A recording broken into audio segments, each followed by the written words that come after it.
Merci, Monsieur Glucksmann. Je me poserai les questions que je voulais poser au début, mais comme je voulais faire circuler la parole vu le nombre de commissaires, je vais vous les poser maintenant, en tout cas pour celles qui n'ont pas été posées par mes collègues. Ma première question, évidemment, loin de moi de vous reprocher de ne pas avoir vu des phénomènes de corruption. Enfin, je veux dire, moi-même, je serais incapable de voir quoi que ce soit ici, donc cette accusation est pour moi sans fondement. Mais ma question, c'est à la lumière du Qatargate, est-ce que dans le processus de travail que vous avez eu, je ne sais pas si vous avez auditionné par exemple à un moment les services belges ou quoi que ce soit.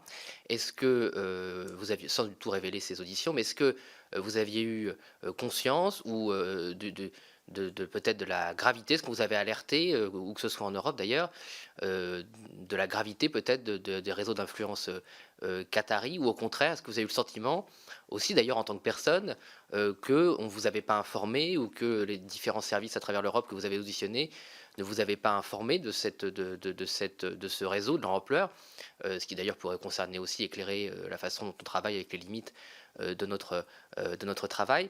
Et je peux me permettre, je voudrais relancer sur une question de notre collègue Nadège Abamangoli tout à l'heure. Vous aviez dit dans votre propos introductif que la France, alors j'ai plus la formule exacte, était une place importante d'influence qatari, enfin je n'ai plus la formule exacte, vous la rétablirez comme il vous sied. Mais je trouve que sur ce point-là, alors que vous apportez beaucoup de réponses sur beaucoup de choses, est-ce que vous pourriez développer quand même ce qui vous fait affirmer cette phrase-là, et peut-être des moyens d'orienter les auditions qui nous restent sur est-ce que vous estimez qu'encore aujourd'hui il y a des réseaux d'influence qatari qui méritent investigation, il me semble, mais là vous rétablirez aussi les choses de mémoire, que vous aviez à un moment d'ailleurs critiqué par exemple le rôle du PSG peut-être dans une forme d'influence qu'il ne faut pas sous-estimer auprès de notre jeunesse, de soft power peut-être qatari, mais peut-être ai-je mauvaise mémoire. Alors, sur le PSG, pour répondre rapidement, sur le PSG, non, je faisais juste dans une interview, je crois, part de mon problème d'ancien fan du PSG quand le PSG a été racheté par le Qatar. Donc, c'était pas un sujet d'enquête de notre commission. Il se trouve que, connaissant la nature politique du Qatar et par ailleurs étant un amoureux de football, j'avais dit que ça me posait à moi un problème, oui, effectivement. Mais ça, c'était mon confort personnel et mes opinions personnelles. Euh, sur, le,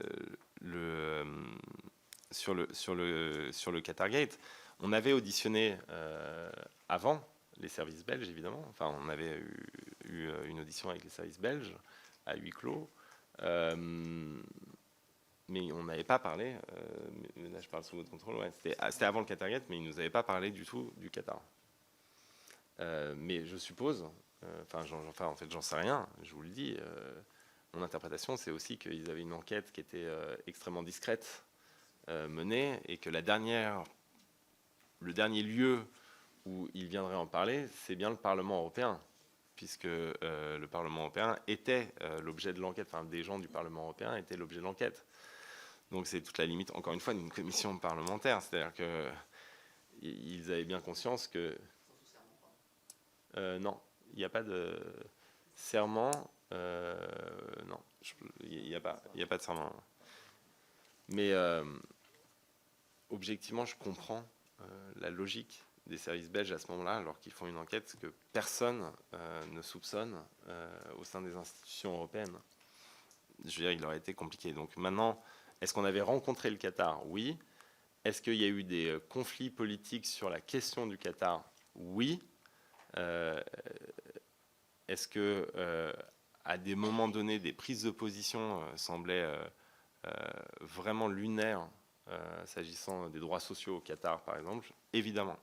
Et j'ai le souvenir, moi, d'une discussion, par exemple, en groupe, extrêmement dure sur la question de la construction des stades à la veille de la Coupe du Monde. C'était donc peu de temps avant la révélation du Qatargate.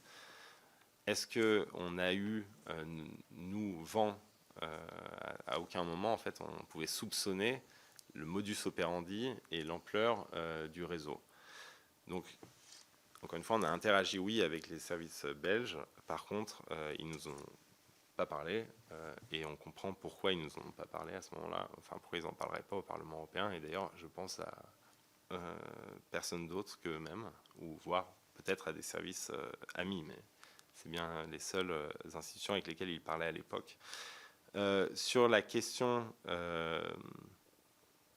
excusez-moi, là j'ai, ouais, sur Paris, on a auditionné Monsieur Christian Chesneau, non, c'est ça? C'était Christian Chesneau. Ouais, c'était Christian Chesneau. Avec Georges-Manuel Bruno, ils ont écrit plusieurs livres sur la question. Et le témoignage que je posais au début, c'était extrait de leur livre et de l'audition sur le fait que l'ancien ambassadeur se plaignait d'être considéré comme un distributeur de billets de 500 €. Je pense que le livre est toujours à disposition, qu'il est intéressant à lire. Et est-ce que j'ai des informations Je pense que j'aurai moins d'informations que vous là-dessus, parce que, comme je le disais, nous, on a 27 pays à étudier, ce qui nous laisse beaucoup moins de temps pour, malheureusement, étudier le cas français spécifiquement. On peut... alors, on a réussi là à avoir justement une audition qui traitait aussi de Paris, parce que Paris est connu en Europe comme étant l'une des places fortes de l'influence qatari. Après, je ne sais pas quelles ont été les mesures qui ont été prises, et je crois que d'ailleurs l'attitude des successeurs de l'ambassadeur dont je parlais était plus ou moins différente, c'est-à-dire que c'était moins ostentatoire comme influence qu'à une certaine époque. Et là-dessus, je ne peux pas, moi, vous apprendre des choses. Je pense que c'est plutôt l'inverse qui se produira.